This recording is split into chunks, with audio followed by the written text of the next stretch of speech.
Hello, everybody. Welcome to episode 12 of the AAA-Hole podcast. I am Deathwitch, your AAA-Hole, and with me, as always, is my co-host, Ozzy the Aussie. Say hey to everybody, Ozzy. G'day, everyone. So, I have been thinking here recently. I got a story to share and some news to cover, and Google announced its... we're just going to jump right into this. Google announced its... I don't want to call it a console. We're going to call it a games as a service. This is the evolution of games as a service because they're not making a console. They're making a controller you can use to play their service. And it's got some cool features. It's basically cloud computing like PlayStation Now, but with the ability to play it from anywhere. You don't have to have a dedicated piece of hardware for it. You can play it directly from your Chrome browser if you want. You can play it from your mobile phone. You can play it from your tablet. You can play it from wherever. And thank you for the follow, Prince. And I don't know if it's a good idea or not, or if it'll catch on, because this is literally the third time they've tried this. But the announcement of this and the fact that Google's putting so much behind it, and a recent interaction I had with GameFly. And for those of you not in the United States listening to this podcast, GameFly is a service that was like Netflix. If you remember back in the day, Netflix used to mail you the movies to your house. There was no streaming. They just mailed the DVDs to you. And you watched them. You had a little queue. You watched them. You sent them back. GameFly was a video game version of that. Then GameFly kind of branched out and started doing, this was the first time this cloud computing thing was tried. They tried doing we'll stream the games to you, because when Netflix started streaming movies, GameFly tried to find a way to stream the games to you. The technology wasn't quite there yet, and it failed. It didn't really catch on. EA bought that portion of GameFly and turned those servers into game servers or whatever the fuck they use them for. So GameFly no longer has the computing power necessary to stream games. So now they are strictly a video game by mail service. I'm talking snail mail. The problem with their service was shipping was slow as shit because they used the cheapest possible shipping.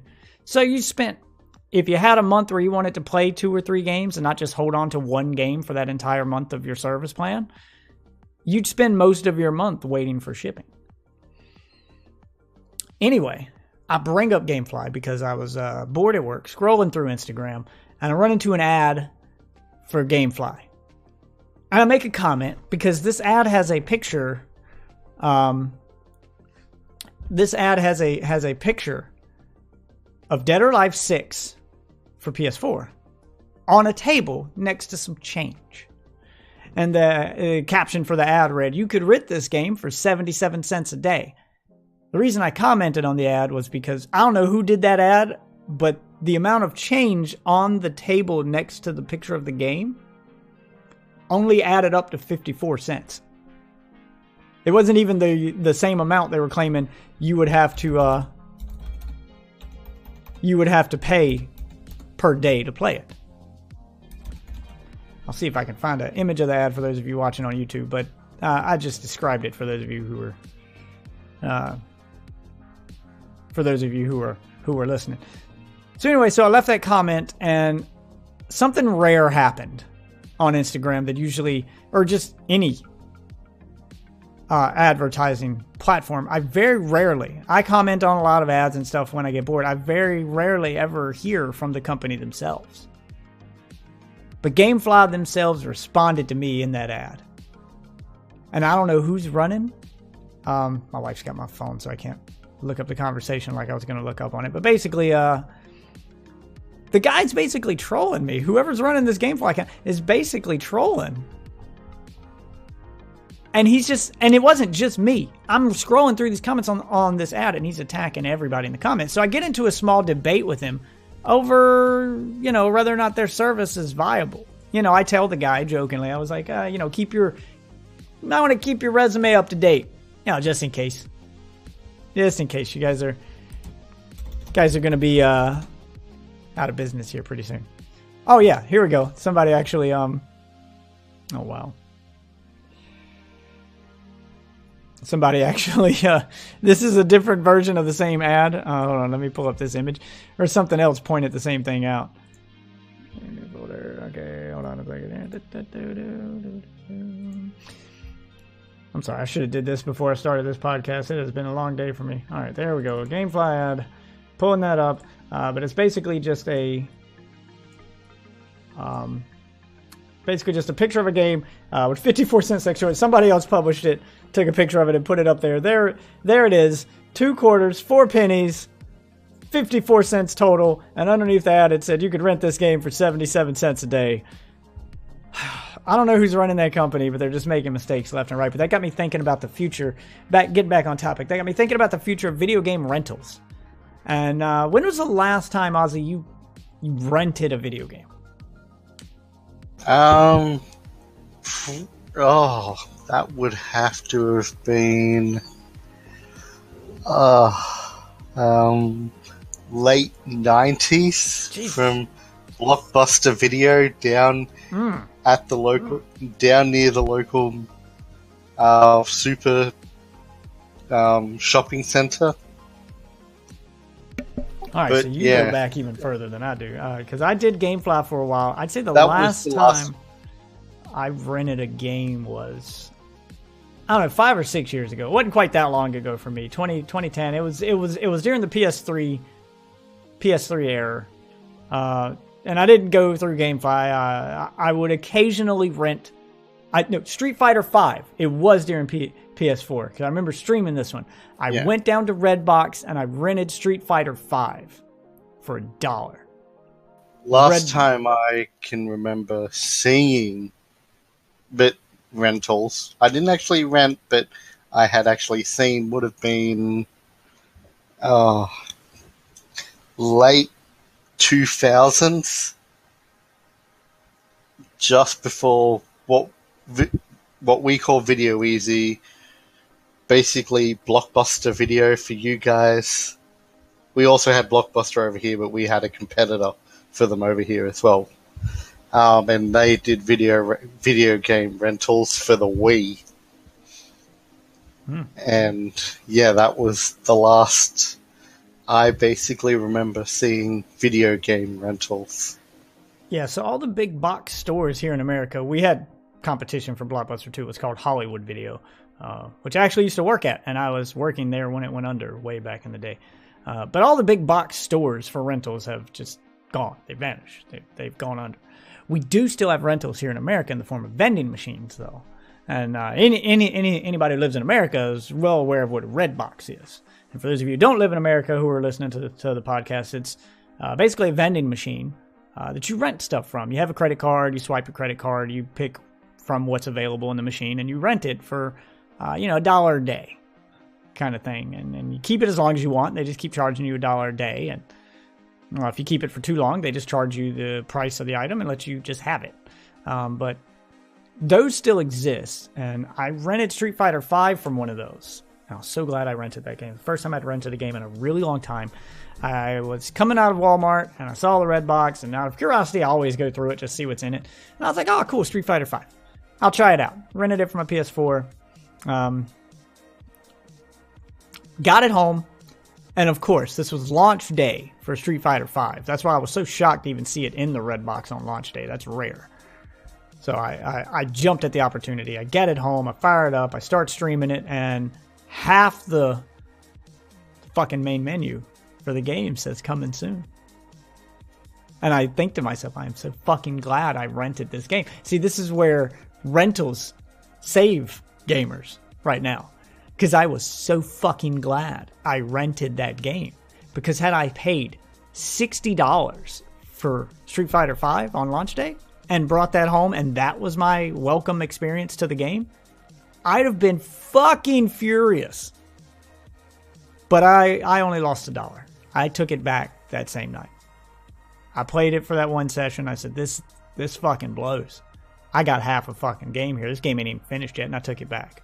So they got no sale out of me. Most recently, we saw this same thing happen with Anthem, where I paid $15 and subscribed for a month of EA's Origin Access Premier on PC, which gave you full access to the full game of Anthem for $15 for 30 days. Pretty good deal. Pretty good deal. It's about half the price for Redbox, actually. 50 cents a day if you got a 30-day, 1 month period there. 30 days. Not to mention all the other stuff that are on Origin access, so a couple hundred other games. But what you were mainly focused on was Anthem. Yeah, I mean, it's a pretty good deal. It was a good idea. I was glad and like Ozzy said, I was glad I subscribed to it, because as disappointed as I was in Anthem, I didn't feel like I'd still lost $15. That I didn't feel like I lost anything. With the Redbox rental, I lost $1. With the EA one, I never felt like I lost anything, because if I didn't like Anthem, I could uninstall that, and EA's Origin Access gives you access to a large catalog of games for $15 a month. Great idea. But it did cost them a sale of a game, because I didn't end up 2 sales, actually, because I would have bought 2 copies for me and my wife if, we were really going to try to play it. But they got no sales from us and only 1 month of Origin Access. So they ended up losing money, which makes me wonder about this future of games as a service and the idea of game rentals versus games as a service.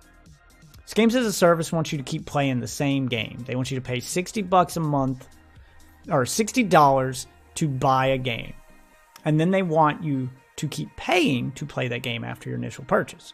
So you buy a game like The Division 2 or like Anthem or, like Destiny or any of these, games as a service, games that just keep on going. They're going to eventually have more stuff to sell you, whether it be DLC or whether it be, other ways to get money out of you while you're playing the game.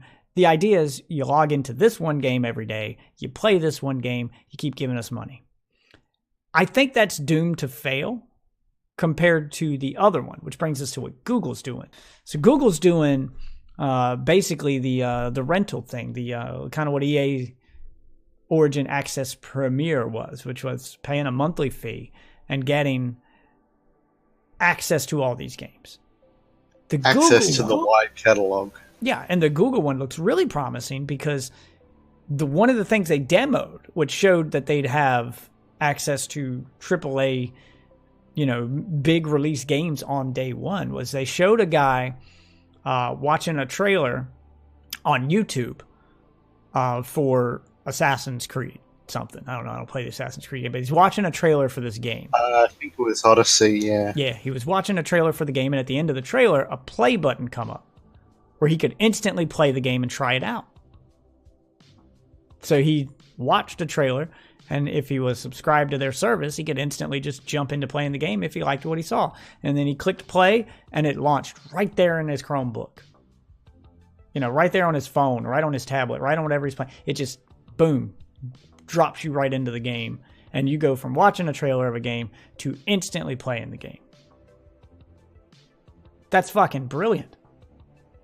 That's fucking genius, and there's lots of money to be had there if they do it right. Now, keep in mind, this is the 3rd time that this has been tried. GameFly's version failed. Next came a service called OnLive, which I subscribed to for a while, which was pretty much the same thing Google's trying, but on a smaller scale. They had older games. They didn't have new release games. And you didn't download the games. It's streamed to you, so you had to have strong internet. That's another thing to keep in mind here. You have to have strong internet to play these. But you pay a monthly fee, you click on the game you want, and you instantly get to play that game. No download, no waiting, just boom, there. If your internet's not up to stuff, though, if you've got slower internet or you live in a rural area, you could find yourself lagging in even a single-player game. That said, if you have the internet to support it, I mean, back then it was, the technology was in its infancy. PlayStation bought OnLive and turned it into PlayStation Now, which PlayStation owners know is their rental service, where you pay a monthly fee for PlayStation Now, and it gives you access to PS2 games, PS1 games, PS3 games, even some PS4 games, but they're streamed live to your console. So you're not actually playing them on your PS4. They're being played somewhere else, and the video is being streamed to you. So that's the major advantage of this, is that you don't need to buy any hardware to enjoy this. Another thing that's also been come out with this sort of same technology is from Nintendo. That over in Japan, that's the only place that they've actually done this so far. You could actually get Resident Evil 7 streaming to your Nintendo Switch and playing Resident Evil 7 on your Switch. However, you would have to be subscribed to whatever their little streaming service for that would have been. I can't remember offhand what it was, but as long as you were subscribed to the service, you could play the Resident Evil 7 on a console that they said they couldn't put it on because it wasn't powerful enough. Yeah, so that's the main... I think that they should focus on that as their main selling point here. Because my wife's computer was a little too outdated to play Anthem. Even though it met the minimum requirements listed on EA's site, it crashed too frequently. The game was in a broken state on her hardware. It just wasn't happening. With a service like this, you open the door to so many potential customers. Think of how many people you know that don't get into PC gaming because they can't afford the hardware, or that don't own an Xbox or a PS4 because they bought one but they couldn't afford the other. So they had to make a choice. Do I buy an Xbox or do I buy a PS4? Do I buy a PC or do I buy a console? They can't really afford to pay for all this hardware to play all these exclusive games. With a service go ahead. Yeah, that all don't have the money to upgrade a PC every 2-3 years with the next advanced graphics card, next SSD driver, next whatever you want to put into it to make it run to that level. And there are times when in gaming past where it was at such a level that if you didn't have this stuff, you couldn't actually play certain games. Yeah, and it's like that now. You've got, you're always juggling. Anyone who games on PC knows you're always juggling minimum system requirements. Every year if you want to keep it cheap, then every year you've got to go by the rule of thumb of upgrading one thing in your PC a year instead of trying to upgrade a bunch. So, maybe this year it's a video card. Maybe next year it's my RAM. Maybe next year it's my hard drive. Maybe next year it's my processor. You're always upgrading something. This eliminates all end user cost, meaning that they can spend 100% of their money on just the games. The drawback being that you have to have strong internet. Unless they do, and PlayStation's kind of dabbling in this, which is where I bring up the idea of rentals, the future of game rentals, and the death of big box stores like GameStop would be, an added bonus to all of this. But because everybody knows I hate GameStop, I used to work there, but that's a story for another time. But game rentals is also what PlayStation Now does. So on PlayStation Now, you pay the monthly fee and you can stream the game and play it instantly if you've got strong enough internet. However, they've started doing it where if you don't have strong enough internet, you can download the game and still play it as long as your subscription is active. So you can actually play it on the hardware itself and not have to worry about lag and not have to worry about, whether or not your internet is good enough. I think if Google does a mix of those two things, they'll be a serious competitor for Microsoft, for Sony, for Steam even. In the next generation. And Epic, don't forget Epic's now put their hat in the ring. Right, because that's what Epic's big claim to fame. They've proven that people want this. That's what led to the birth of this. Fortnite was a fucking phenomenon because you could play. Even though it's not streaming, you have to download it. Epic went through the trouble of making a separate version of Fortnite for every fucking piece of hardware under the sun. Had never been done before with a big, big AAA game company. You can't play Halo Master Chief Collection. You can't play Anthem on your Switch. You can't play Anthem on your phone. You can't play, Mario Odyssey on your PS4, on your phone, on your blah blah. Fortnite you can play on literally everything. There's a phone version. There's a tablet version. There's a PS4 version. There's an Xbox version. There's there's a Switch version. I think if Epic found a way to get it playing on your fucking smart refrigerator, then you'd have it there too. Fortnite is going to be the new version of Skyrim. Yeah, they've gone. In other words, it's playable everywhere. And they've made it so that you can play with anybody no matter what console you're playing on. Those are the two things Google needs to do if they want to be a serious competitor with this service. Is A, they need to get the games. And I think if they get some exclusives, that'll really help, but they don't need them. I think they just need to have current games. That's what's killed all of these, other companies that have tried a similar service in the past, is the games that are on it are always old. Even the PlayStation Now one. Yeah, even the PlayStation Now version, they're older games. They're PS4 games. Don't get us wrong. We gamers love our retro stuff. Give us our retro stuff, but don't just give us the retro stuff. We have to have the retro, but we also have to have the current. Yeah, the retro stuff needs to be a bonus. It's basically filler content for a service, so you don't look like you have nothing in your store. Like, it needs to be there for those days I'm in that mood to, oh shit, the original Ratchet and Clank? I want to revisit something. Cool. But no one wants to pay for a service that only gives you the nostalgia, because we do live in an age where, well, let's be honest, emulators are a thing. And while I don't condone piracy, of course I have to say that, and I don't, we can't ignore the fact that they're out there and they're a thing. And businesses can't ignore them either. You can try to sue them into oblivion, but you're never going to stop them. So if Google wants this service of theirs to work, to be an actual competitor, what they have to do is they have to get the newest games on day one. They have to give you the option to stream the game if you have the internet to support it, so you can be playing instantly on the fly on any device you have, and give you the option to download it if the device you're playing has the hardware to support playing it. So if I'm on my PC and I wanted to play Anthem on the Google service, and I didn't have the internet to support streaming Anthem to my PC, but I knew my PC could play the game, hey, give me the option to download it as part of your service. Maybe an additional fee. Maybe let me just rent the hardware version, or whatever. But that needs to be part of the service.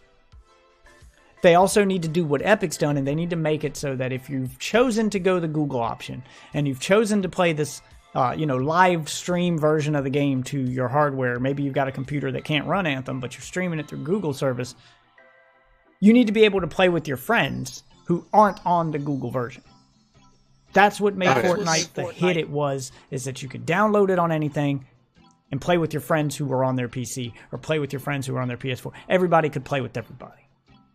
I think Fortnite has proven that the key to success in the modern era is cross-compatibility with everything.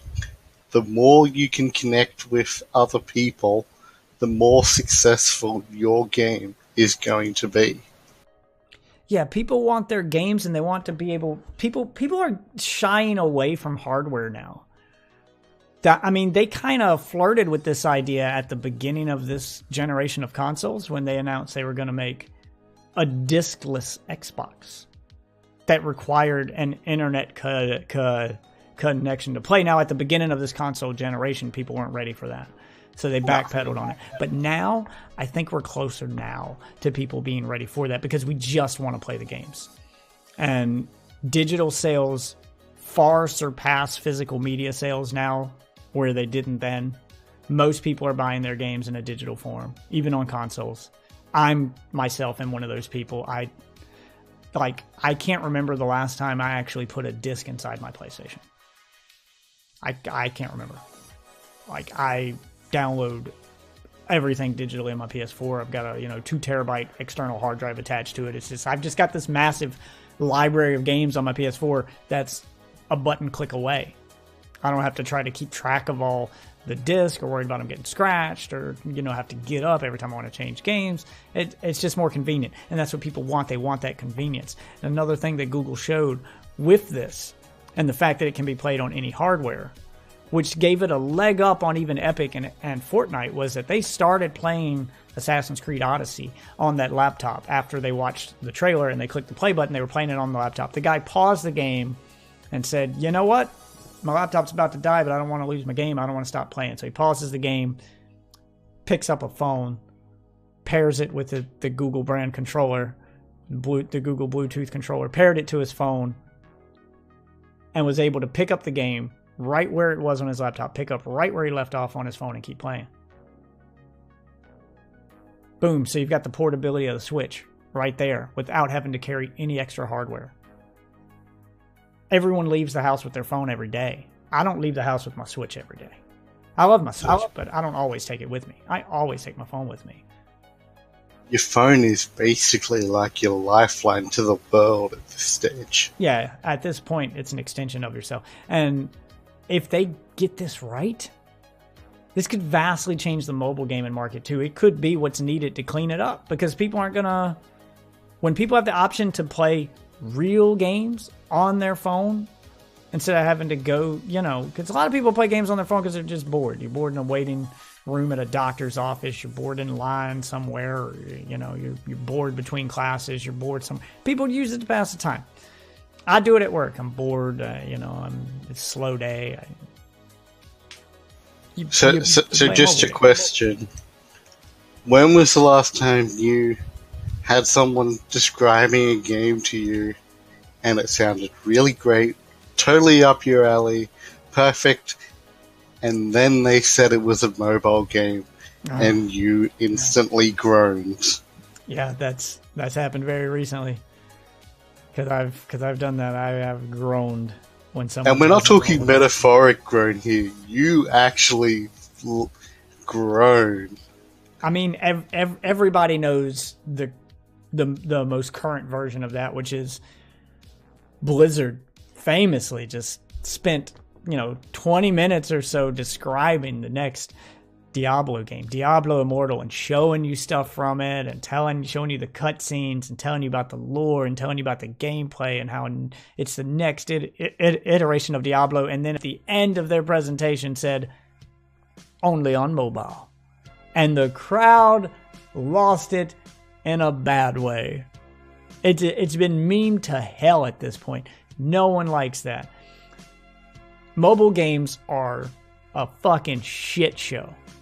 They're just at this point, they're just pretty money pits. They're just, try to make something enticing that's fun to play for 15 minutes and then start asking you for money. And they're all pay to win. They're all going to nickel and dime you to death.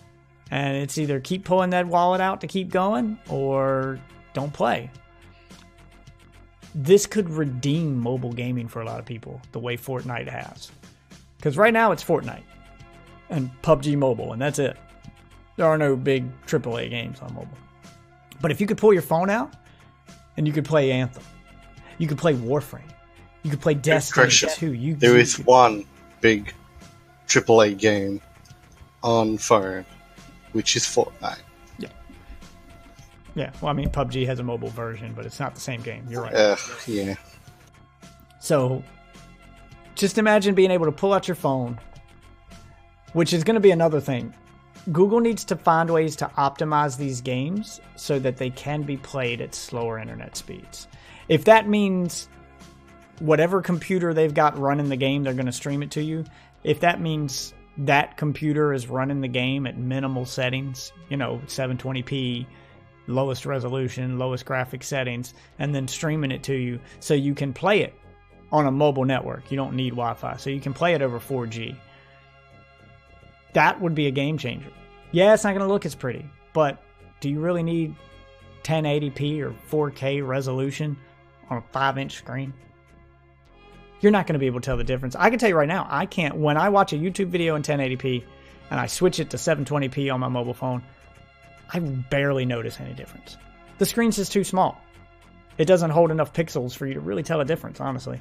So why not just give you the option to pick a resolution before you start streaming the game, or have the mobile version of their app detect the fact that you're on a mobile network and then optimize your experience for it?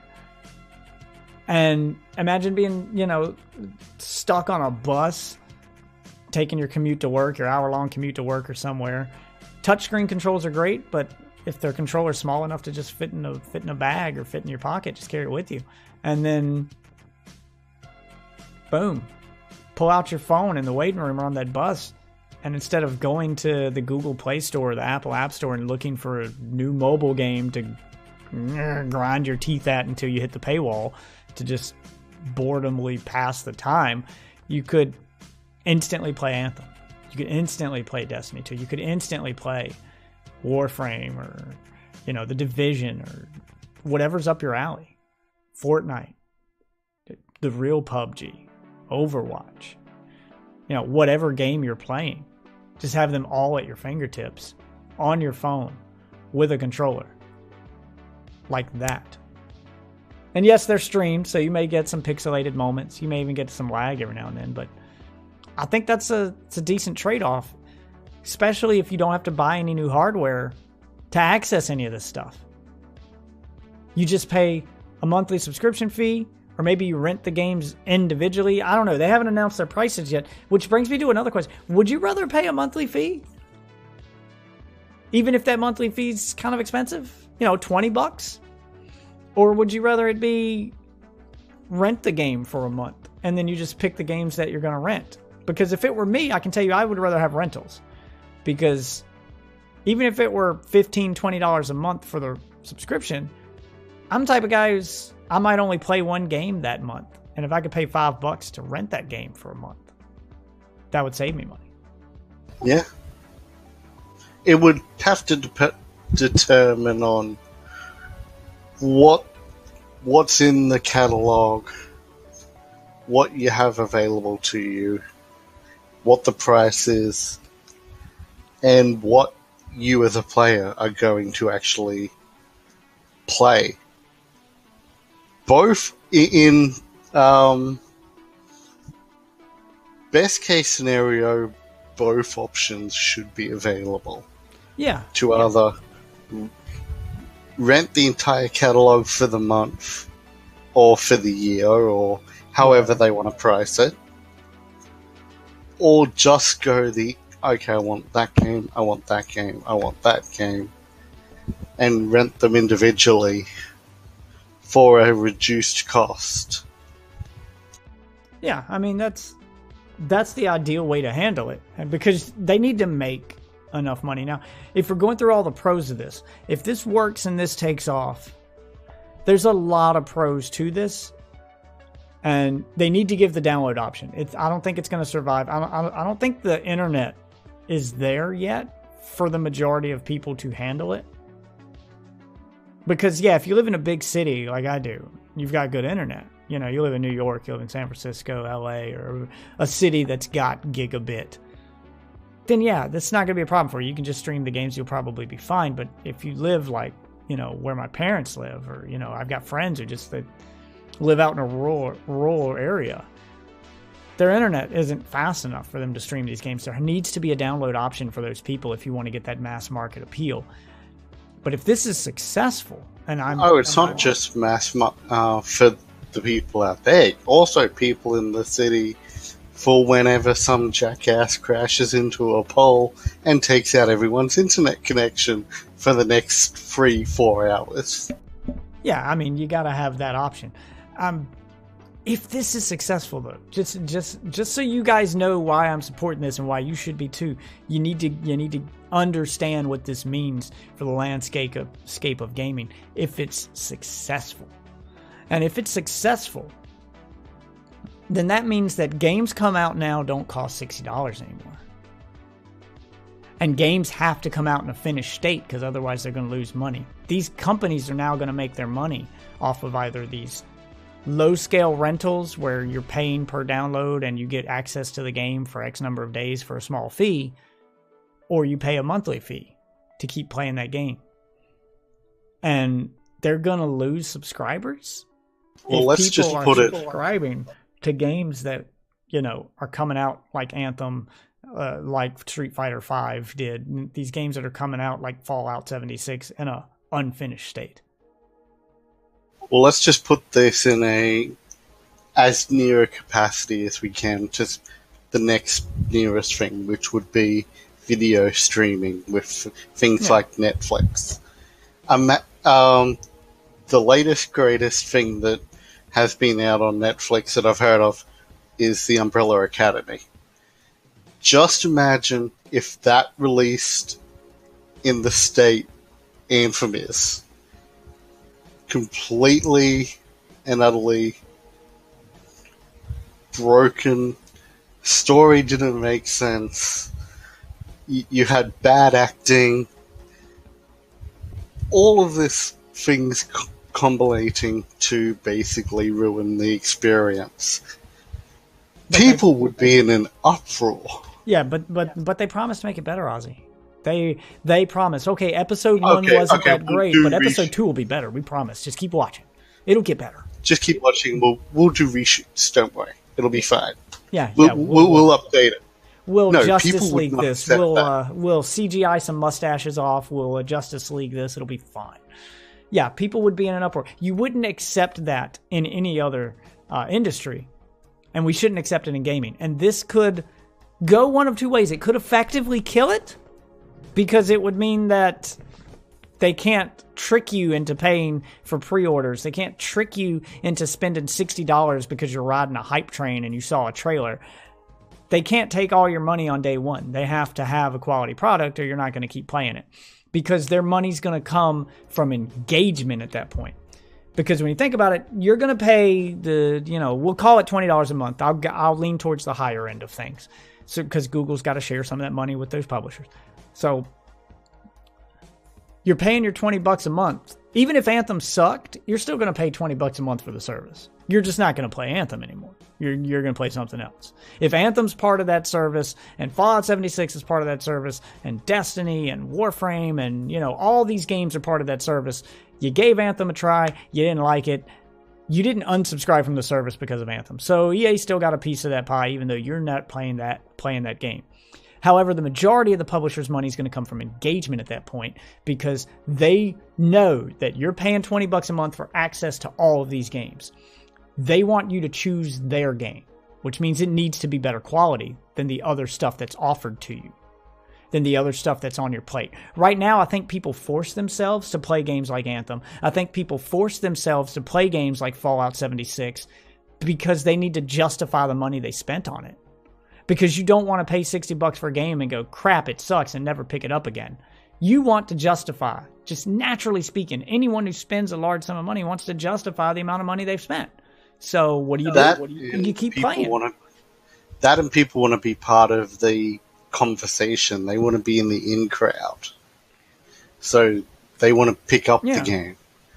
But this gives people the chance to do that, to be part of that game's community, to not have to worry about getting exploited because of that fear of missing out. They get to be there on day one, all part of the same price. And these companies like EA and these big publishers or developers, they're all going to make their money by making a quality game that you choose to play over all of the other games in that catalog. You're logging into that Google service. You're logging in on whatever device you're logging in on to play their game. You're ignoring all the other ones. You're going to spend most of your time in their game, which means now the majority of their money is going to come from microtransactions. So there's pros and negatives to this. The pros being, I don't think we'll see as many games released in a broken state anymore. I think they'll be forced to finish games before putting them out because they have to keep you coming back to it. They'll have a wider audience of people to reach, and you'll be able to play with your friends no matter what device they're on. If all these devices can stream the same version of the game, and we're not, fighting consoles anymore. So everyone now has access to a game that in the past only, one demographic had access to it. Now everyone does. On every device, you got more people playing more often. So the good news is your games are coming out finished, they're going to be better quality, and they're going to be cheaper for you to just play. They're going to be at your fingertips and a more convenient pricing scale. The downside to this is I feel we're going to see a lot more focus on microtransactions after this. If this takes off and this becomes a thing, if Google's hit on something here and more companies start following suit with their own version of the service, this may be the future of how we buy games, but it will also affect our games in the sense that now these companies make their money from microtransactions. Microtransactions will no longer be something you're going to try to ignore in a game. It's going to be something that's going to become part of the gameplay experience itself. Because they have to balance that. I mean, they have to balance it, but what I'm saying is right now it's usually an afterthought because you buy the game and you want to be able to ignore them completely, to whereas in the future you're not buying the game anymore. So most of their money is going to be made from microtransactions. They're going to have to make more people buy them than are currently buying them. No, I really actually think games like Anthem and Fallout 76 and that are showing us that the microtransactions aren't an afterthought. They are the first thought. The game is the afterthought. No, I don't mean an afterthought for the developer. I mean an afterthought for the consumer. A lot of consumers are buying Anthem not worried about the microtransactions when they buy the game. They just want to know if the game's good. So you're not thinking about the microtransactions when you buy it. Whereas once this service were to take off, you would then think about them. The game wouldn't give you the option to ignore them. They'd be front and center as soon as you logged into the game because that's where they're going to get their money. They're going to get you logged into the game. They're going to get you hooked. And I don't want to say it's going to become as bad as the mobile gaming market, but I do see it getting a little worse than it currently is. Games like Warframe have shown that if you don't actually force the microtransactions down people's throat, people will actually buy them. If you actually give them a quality item and not basically force it on them, you will actually get more money that way. The old adage, you get more flies with honey. Well, I don't know if they're getting more money than the way Activision or EA is doing their microtransactions, because I know Activision and EA have reported profits in the billions. I don't know if Warframe's made billions on just one game yet, just in its microtransactions. So I don't know if they're getting more money, but they are getting happier customers and they are getting a better reputation, and there is a better way to do it. Finding that balance is what's going to be important, and my fear, if this takes off, is I think it's better in terms of game quality. I think it's better in terms of user experience. People aren't feeling cheated. It'll get rid of this fucking pre-order culture. It'll get rid of the fucking day one DLC culture. It'll get rid of all that. But my fear on the opposite end is modern day gaming is going to become more like the mobile market gaming. Because that's how mobile gaming started out. It started out as a promising venture where there were games on mobile that proved you could have microtransactions in the game that didn't ruin the game. And that slowly went downhill. Just did a quick Google search. Warframe's annual revenue for 2017 was $166.7 million US. Yeah, so they're making a fraction of what EA, Activision reported for 1 year on one of their basketball games, one of the 2K games. Just in that one game, they made, $1 billion. Hundreds of millions. So they're making more than Warframe. They're making more, but Warframe is more sustainable. Yeah, I think Warframe's doing right by its customers. It's got a better reputation. It's a better version of it for the user, but it's not a better version for the stockholder. Because you can say it's more sustainable, but man, those 2K games are making it. Man, those sports games are making a fucking killing, man. I don't know if you can say that's not sustainable, because they're the one thing Activision and EA does that never seems to drop off. EA can put out Anthem and it can flop. EA doesn't put out a sports game that flops, man. Activision can put out a game that flops but it's never a sports game. Yeah. They've got that shit down to a science, and they make billions on it. And that's what I fear the rest of the games are going to become, is they're just going to become so heavy with microtransactions. It's more the jocks that don't actually look into any of this, that just keep throwing money at the game and not realizing. Oh yeah, which is why I worry about this now. Successful. Yeah, which is why I worry about this now, because that's Google's target audience, right? By making this available on mobile, on any laptop, by giving these people who aren't nerds access to the same thing nerds have, you know, by giving people who aren't PC gamers access to PC games, you're opening up the market to all these people who aren't like us, to all these people who don't do the research, who think this is how the game is supposed to be, and to accept those microtransactions. Because that's what the sports guys do. They think it's just how it is. And I know plenty of people who don't PC game, who don't watch gaming news. They pick up a game and whatever's in it, they think that's how it is.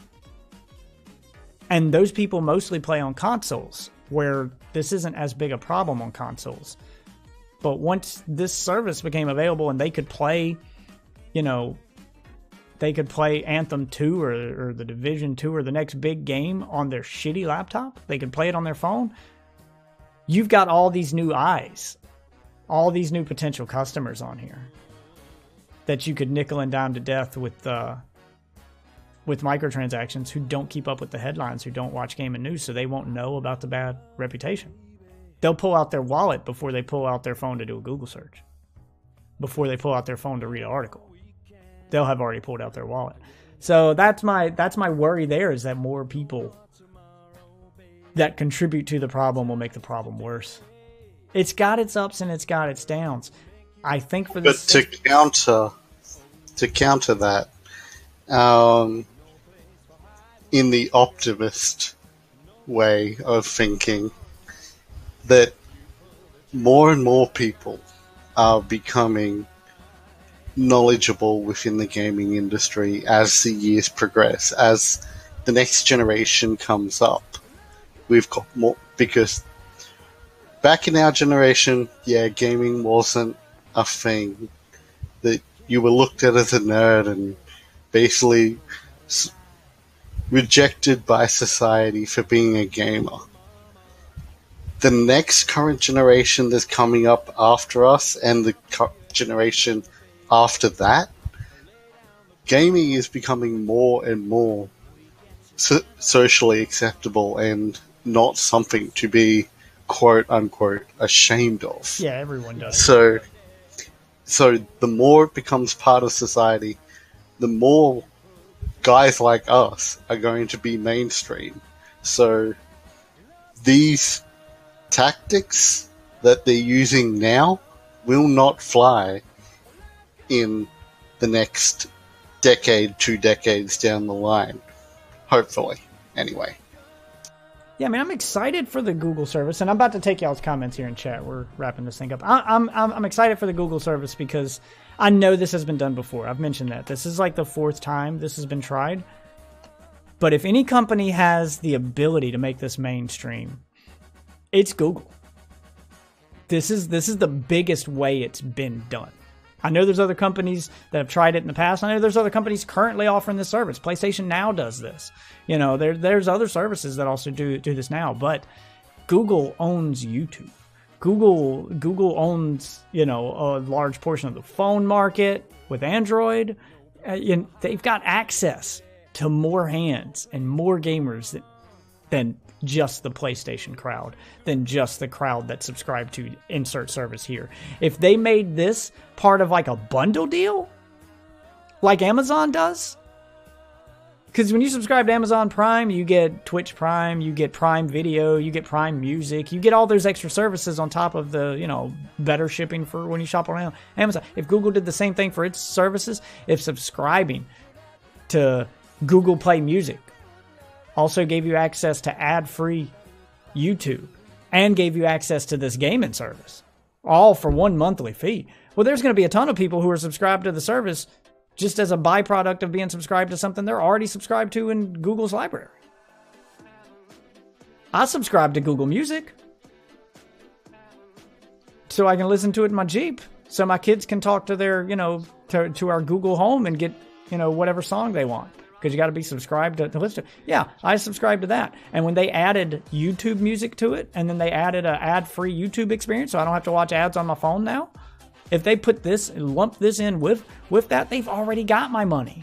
They've already got me on board. I'll try it because it's not costing me anything extra now.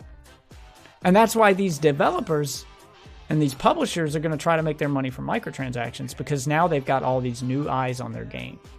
They've got all these new players who otherwise wouldn't have given the game a second thought, who'd have never watched a trailer, never looked into it, playing their game. I mean, the demo where they showed where the guy's just watching a trailer for a game he was interested in on YouTube. And then at the end of the trailer, he has the option to immediately play the game if he liked what he saw. And then boom, he's instantly playing the game as part of the service he's already paying for. Yeah.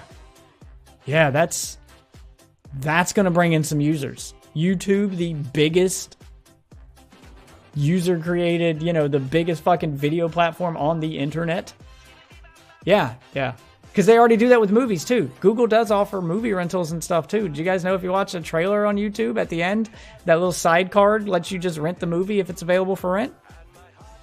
Watch a trailer, you like it, you can rent the movie for $3. If this was part of their subscription plan, you didn't have to pay anything extra, you could just rent it.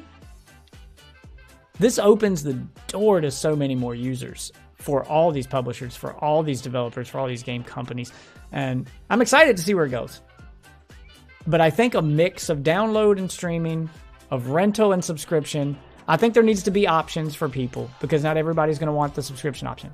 Some people just want to play that one game, so they'd rather just rent that one game. I think there should still be an option to buy, even if you don't download it, to just buy that one game and just have permanent access to that one game forever. And there's people who would do that. And then the publishers make more money. The point is, there need to be more ways for them to share that money with the publishers, so that the publishers don't need to lean so heavily on microtransactions in their future games.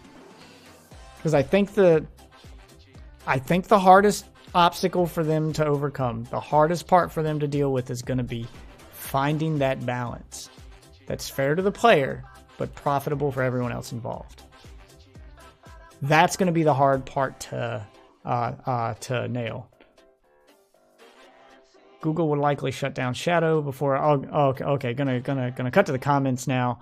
Al on Twitch says Google would likely shut down Shadow. So Shadow's a service that currently does this. They're not as big as Google, obviously, but they're similar to PlayStation now. They also do this. So Google will likely shut them down. Shadow can really get off the ground just because they're Google. So it's kind of Google's version of this that they're expanding upon. So yeah, he's right. They'll probably shut that down and it'll morph into this. The thing they're missing about MTX and games, this is Al again talking, that are yet to be developed, is that huge games take years to make, and that's why they need millions up front. They can't float that money, then hope that the MTX, the microtransactions, to pay for the development. That's unfortunately where it's going to go, because AAA games are already kind of doing that, though.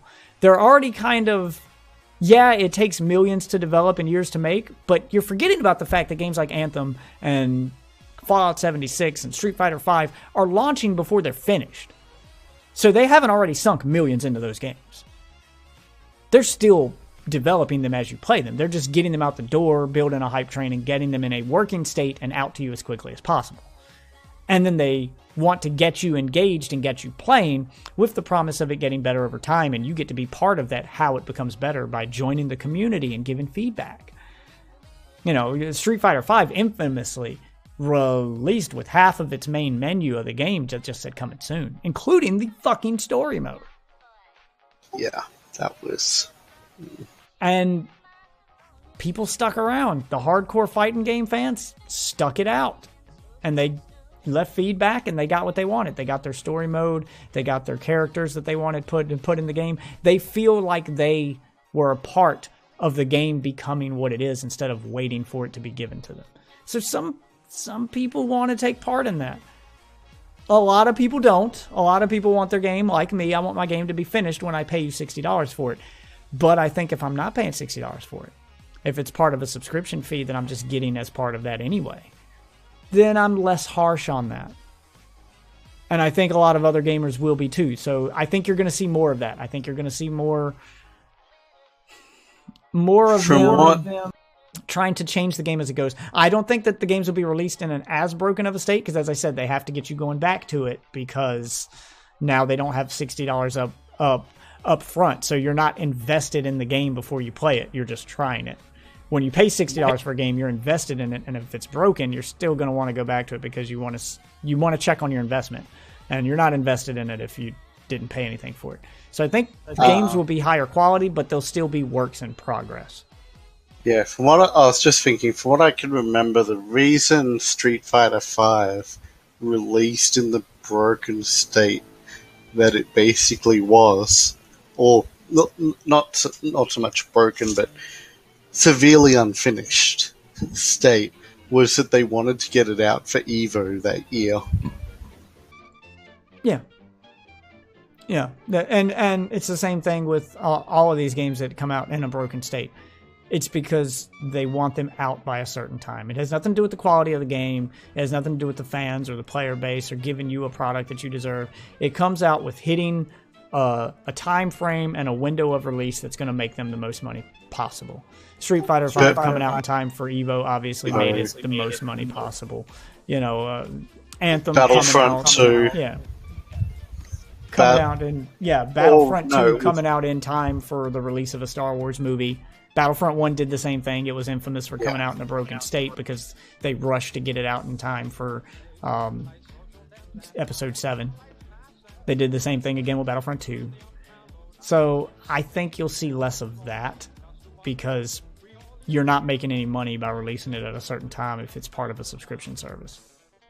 So you'll see less of that, but you'll still see games that don't come out done. Like, you know, they're still gonna, all of your games at that point are gonna be games as a service because you're paying for a service to play those games. So they're all gonna come out in a state where they're better than they are now, but they never really feel 100% finished because they're always going to be adding something to the game for you to do, something to keep you coming back to it, and something to keep you paying a little extra. Because that's how they're going to make their money in the future. So Alan's right. Alan Twitch says he thinks cloud gaming will be the future. It's coming, and it'll be forced on us whether we want it or not. I don't know if it'll be forced on us. It'll be experimented with like it has in the past, but I think they're going to really push. More companies are going to experiment with it and give you more options. I think it's going to be pushed in your face harder this time than it was in the past, but I don't think it's going to be forced on you. I think it's going to be given as a bonus first, just to see if people take to it. Because like I said, it's been done in the past, and when they tried to force it on people, they tried to force it on people with the Xbox One before it launched. Because you remember the original version of that console was going to have no disk drive. When they announced it at E3. Yep, when they announced it at E3, it was going to have no disk drive. It was going to require an always-on connection to the internet, and it was going to use cloud computing to, you know, basically say that we won't make another Xbox after this one. We'll use cloud computing so the games will keep getting better, but you won't have to buy new hardware. They announced all that, and people didn't want it. Yeah, I know that was 5 years ago, and it's been a while now. I think people are more ready for it, but I don't think they're at the point where if you forced it on them, they would take kindly to it. I think what you're going to see is Xbox Live giving you a version of a version of this service on their platform for free. Xbox already has that sort of thing. They have but I think it's going to be Xbox Game Pass. Yeah, but I think it's going to be more. They're going to do streaming versions because Xbox Game Pass is downloads and it's not the newest games all the time. Sometimes it is and sometimes it isn't. I think they're going to push a streaming version where, hey, you don't have to wait for downloads. You can play it instantly and you can play it on your computer because you know, Windows, and you can, you know, they're going to have their own version of it and they're not going to charge you for it. It's going to be free for Xbox Live subscribers. And I think PlayStation's going to do the same thing. Instead of charging you separately for PlayStation Now, they're going to do this thing where they include it as part of your PlayStation Plus subscription. Maybe they don't give you access to the whole catalog like PlayStation Now does, but they give you access to the stuff that they want to test to see how people take to it. So they're going to dip their toes in the water and they're going to test things by offering it to people at either a promotional price or for free. Because they're going to want to compete with Google. Because if Google's takes off, and like I said, Google's if Google does this right and they make it part of their, current platform, because right now I pay $10 a month for Google Play Music and I get ad-free YouTube and YouTube Music and 100 gigs of space on my Google Drive. I get all of that for $10 a month. If they throw this in with that and maybe charge an extra $5, I'd pay it. If they just threw it in with that and didn't charge anything extra at first just to get people introduced to it, oh man, they'd have so many people on it. It'd be ridiculous. In the same way that Amazon Prime got more people on Twitch because they included Twitch Prime. In the same way that Amazon Prime is able to compete with Netflix with its Amazon Prime Now video because so many people are already subscribed to Amazon Prime anyway. If you're not charging them anything extra to use your video streaming service, people are going to check it out. The only reason I checked out Amazon Prime Video and watched stuff like Future Man and, Jack Ryan is because I already had access to it. If I had to pay for that separately, I never would have watched it. I think if Google takes that same approach to this, there's going to be so many people who are going to give it a try and they may fall in love with it. And that's going to be how this takes off. That's going to be the game changer to the way this is launching compared to the way other companies have tried to do it in the past. And I did not play Assassin's Creed Odyssey on Project Stream, but it was one of the ones that they showed off in their video. So yes, I think this will be the future. One of the questions I got on email here was, do I think this will be the future? Or do I think it'll fail again? Because people said that VR was the future, and now people are saying it's just another way to game.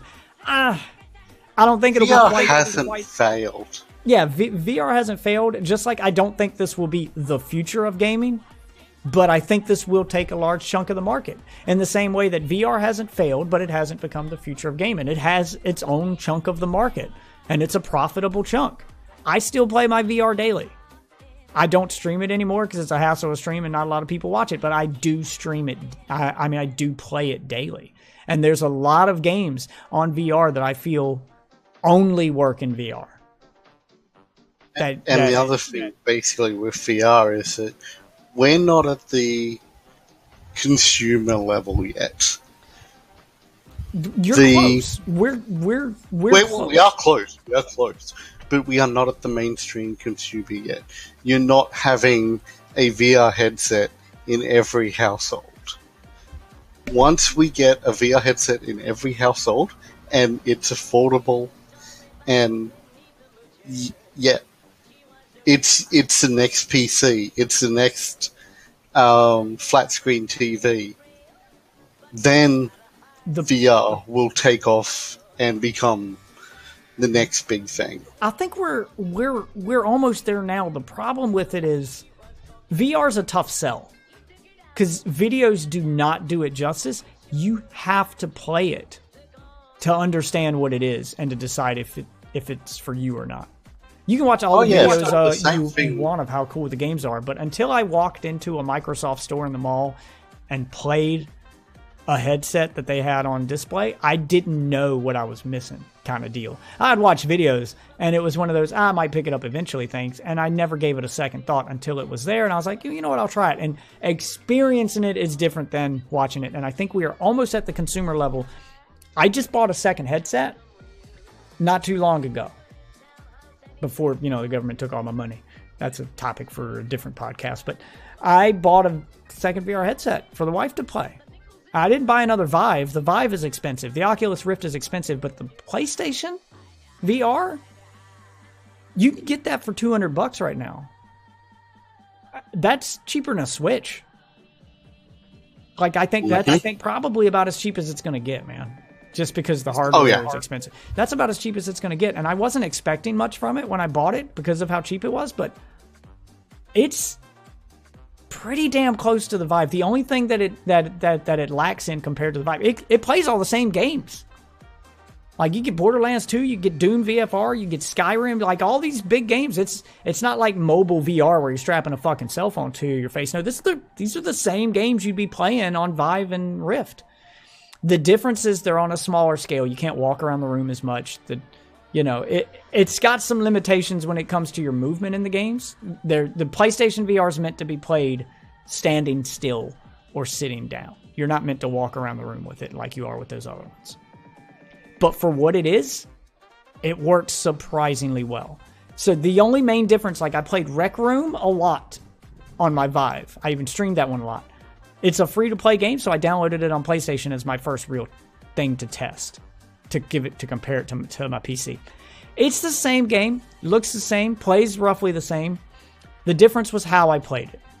Since I can't really walk more than a foot or two to the right or left, as opposed to the Vive where I have this big open space to walk around in, I had to get used to pressing a button to rotate my character so that I didn't have to turn my back to the PlayStation camera. Because that's where the PlayStation falls short, is if you turn your back to the camera and it can't see the front of the headset, it doesn't track as well. If it can't see the glowing knobs on the fucking PlayStation Move controllers, you know, if you're got your back to the camera and you're holding your hands in front of you, then the PlayStation camera can't see them and it loses track of them. So you're meant to always be facing the camera. The way developers get around that is instead of rotating your body to turn around, you press a button to do a 180 in the game. Once you get used to doing that, though, to remember, anytime I need to turn around, press this button instead of physically turning around, it was on par with the Vive. I was able to play Rec Room. I was able to duck behind cover and do all the same thing that I was doing on stream with my Vive. Physically duck behind cover, peek around corners, and, you know, peek over top of cover, hold my hands up and shoot and move around. I was able to do all the same things. And it's cross-platform. I was playing with Vive users, and they couldn't tell I was on a PlayStation VR headset. So it's well worth the $200 if you're somebody who's interested in VR.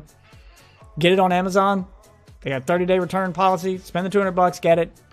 Takes infinitely easier to hook up to. All you got to do is mount the PlayStation camera, hook up this external box to your PS4, plug up the headset, and you're good to go. You don't have to mount sensors on your wall. You don't have to go through 20 minutes of calibration. Nope, that's it. It just works. But that's the mainstream appeal. It's just, I think their problem is getting people to try it. Oh yeah, but what I was going to say, with VR at the moment, we're in the early days. We're in the first days of the flat screen TV. The first days of the DVD player, the first days of, well, the gaming console. Yep. Once the technology started improving, they started being able to manufacture it faster and cheaper. The costs of those products came down. It was more accessible for everyone to get. And now, name a household you know that doesn't have a flat screen TV, that doesn't have a DVD player. Well, I think the more accurate comparison would be to compare it to a gaming console. You know, how many households do I know that don't have any gaming console at all? Still a lot. Gaming consoles I'm just referring to it as these technologies that were when the flat screen first came out, it was expensive. $3,000-$4,000. Now you can get a decent flat screen TV for $500. See, I think the next generation of gaming, the next gen of consoles, is going to be the gen of change. I think it's going to be the generation of VR. PlayStation's little experiment with the VR and trying to give it mass market appeal, I feel has been a success. They've gotten it to the point where you can pay $250 for a bundle right now on Amazon. It will get you the PlayStation VR system with 2 Move controllers and 2 games. Well, you've also heard that Nintendo is now looking into VR with their Labo system. Yeah. Okay, it's probably just a throwaway gimmick. It's going to be like the mobile phone version of VR, but it's a step in the right direction. Yeah, that's what I feel that the next generation is going to be, the generation of VR, because PlayStation has proved that you can make it cheap and it can work. I mean, for $250 for a bundle with 2 games and all the extra accessories, $200 being the bare minimum I've seen for just getting the VR system. Actually, I think $180 is the lowest I've seen, under $200. I don't think it's going to get much cheaper than that, and I think people are willing to pay that. You just have to convince them that it's worth paying for, and that they're going to like it. See, I think that's the hurdle they need to overcome, is that people don't know if they're going to like it. Because like I said, all the videos in the world don't do it justice. It wasn't until I put a headset on my head and experienced it that I was like, yeah, this is it. This is it. And I feel like the next generation of consoles is going to really push for VR. I think PlayStation's going to improve upon their technology to make the tracking better. Microsoft's gonna dip their toes in the water now because they've saw the success of the PlayStation. Nintendo's dipping their toes in the water. Vive and Rift are both working on versions that are cheaper than the current version, so that PC gamers have a cheap option too. I think we're going to see VR take off with the next generation. And if this streaming service of Google's works and it includes VR games in it, that's even more reason for VR to take off. Like, these things are going to start coming hand in hand. I think microtransaction is going to rule the next gen of games, though, especially if a service like Google becomes popular, where people pay a monthly fee to play their games instead of buying them outright. These companies are going to rely more and more on microtransactions to make their profit. So I think you're going to see a lot of failures. You're going to see a lot of overreaches where they went too hard on microtransactions. So you're going to see them learning how to calibrate, learning how to find that sweet spot. So you're going to have those games that are going to be prime example of how to do it wrong, and then you're going to have those games that are going to be prime example of how we didn't do enough and the game didn't make enough money. So it's going to take them a while to find that middle ground, but I think microtransactions are going to be a big part of the next generation of gaming. Microtransactions and VR, I think, are going to be the two big competitions and the big things that we're going to see explode during the era of the PS5 and the Xbox, whatever the fuck they call the next one. They don't use a numbering system. It's impossible to tell what they're going to name. Yeah, with the VR, it won't just be gaming.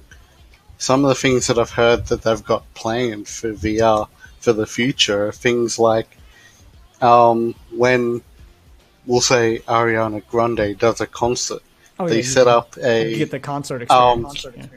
Set up a VR catcher system within the crowd. So you put on your VR headset and you watch the concert like you're in the crowd there. They're also looking at doing that same sort of thing for WWE wrestling. Yeah. Which they've already done some of that now. There's some apps on the PlayStation that VR that you can get, or on the Vive, where you can simulate doing things you may not do in real life. You may not be brave enough to do. I went virtual skydiving. You know, you jump out of maybe you're not brave enough to jump out of a plane in real life, but you can see what that experience is like to put on a VR headset and, jump out of a plane. And I tried it, and it makes me want to go skydiving in real life now, but yeah, it's some scary shit. Ride roller coasters. They've got virtual tours of Disneyland, and you can ride the actual rides at Disneyland virtually in a headset now, which are just going to work as advertisements to, hey, if you liked what you saw here in the virtual experience, come try the real deal. You're going to see a lot of that. I think virtual reality advertisements going to become a big thing. You're going to get a lot of free apps, a lot of free content is going to come to VR if VR becomes mainstream. But to link it all back to where we started this, imagine VR being used for Google Earth. Oh, it already is. Google Earth has a VR app. It is? Yep, you can physically walk around places. Yeah, that's already a thing. Amazing. Yeah, I did that. I took the wife to Paris. Google Earth doesn't have it on every... Oh, yeah.